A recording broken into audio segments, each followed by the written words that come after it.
ফুটন্ত চা বা গরম পানিতে মধু কোনোদিন দিবি না রে। অতিরিক্ত তাপে আমার সব ঔষধি গুণ বিষে পরিণত হতে পারে। সবসময় কুসুম গরম পানিতে আমাকে মিশিয়ে পান করবি। ডিম সেদ্ধ করার সময় পানিতে একটু লবণ ছিটিয়ে দিতে ভুলিস না রে। একটু লবণ ছিটিয়ে দেখ, সেদ্ধর পর খোসা ছাড়ানো হবে একদম পানির মতো সহজ। শশার খোসা কি সব ফেলে দিস রে? বড় ভুল করিস কিন্তু।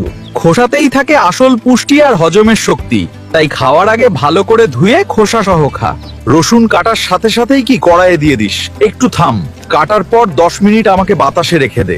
এতে আমার ভেতরে থাকা ক্যান্সার প্রতিরোধী গুণগুলো সচল হয়।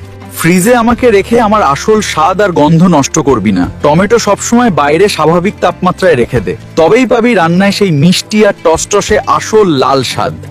রান্নায় বেশি হলুদ দিয়ে ফেলছিস, রং বেশি হয়ে গেলে চিন্তা নেই, এক টুকরো কয়লা বা বাড়তি একটু তেল দে, হলুদের সেই কড়া ভাব সেকেন্ডে দূর হয়ে যাবে রে। কফি বানানোর আগে কাপটা একটু গরম পানি দিয়ে ধুয়ে নে। ঠান্ডা কাপে গরম কফি ঢাললে স্বাদ দ্রুত নষ্ট হয়ে যায় রে। লবণের বয়ামে আর্দ্রতা জমে দলা পাকিয়ে যাচ্ছে। বয়ামের ভেতর কয়েকটা চালের দানা রেখে দেখ। চাল সব পানি শুষে নেবে আর লবণ থাকবে সব সময় ঝরঝরে আর ফ্রেশ রে। শুধু মিষ্টিতেই না, দারুচিনি মাংসর রান্নায় একবার ব্যবহার করে দেখ।